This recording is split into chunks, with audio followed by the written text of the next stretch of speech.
In this lesson, we're going to learn the running, flying side kick and turn side kick. And this is all performed in one jump. So this is running, flying side kick and turn side kick combination. So with this attack here, generally speaking, you would use this against the same opponent. So hitting the same opponent twice. You could either make the first kick more heavy and the second kick light, or you could make the first kick more light and then the second kick more heavy. You can't make both kicks heavy on this technique. So one of them is always going to be light and the other one is going to be the heavier of the two. Usually the first one is almost like a deceptive kick to kind of back the opponent off, and then you bring in the turn side kick as really the heavier of the two kicks. There's potential that you could hit two different opponents with this technique, maybe hitting somebody to your left with the initial flying side kick, and then hitting somebody that's slightly to the right with the turn side kick, potentially. But generally speaking, this would be used against one opponent. So hitting the same opponent twice. And here's what that looks like.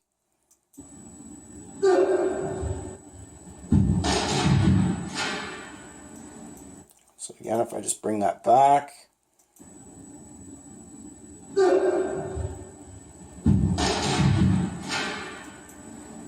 Now, I don't know if I'm going to be able to pause this, but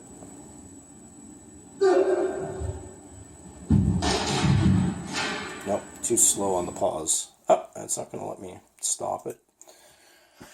But this technique here, again, with a lot of these higher level flying techniques, the primary reason behind these are skill building exercises. Their real world applicability is more limited.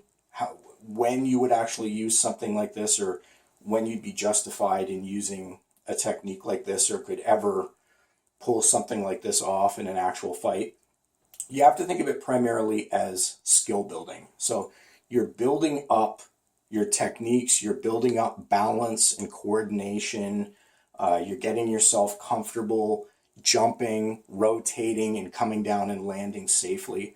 So the primary goal here is skill building. That is the primary reason for doing these techniques, or for doing this specifically, a lot of these advanced jumping and flying techniques. That's the primary purpose behind it. But as I said, real world applicability, you can hit the same opponent twice, particularly if you ambush somebody with this. You could potentially hit two different opponents, although that would be quite difficult. But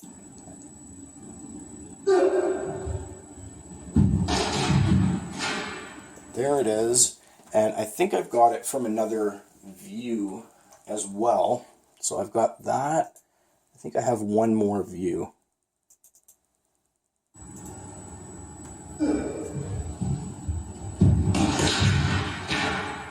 So there you can see coming in.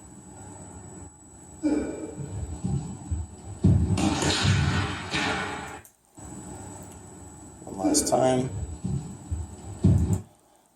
Yeah, see here. Very hard to pause it. But there it is. That is the running, flying side kick and turn side kick combination. And again, you shouldn't attempt this technique until you are really comfortable with doing flying side kick. You should have done flying side kick for quite some time now before you've even attempted this. And you should be able to do the flying turn side kick by itself as well before you try to put them together and start doing stuff here. Because these are the kind of kicks where students can get badly injured if they don't know what they're doing.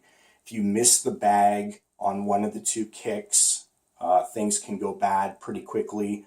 Or if you get your legs tangled up as you're trying to come around, things can go bad very quickly on these types of techniques. These are considered to be advanced level techniques. They're not the kind of techniques that a beginner should ever even attempt. You know, this is something that requires years of training to really get good at and get comfortable with these techniques, and to even get your body conditioned in such a way to be able to do them at all, period. So one last time, take one last look at it here.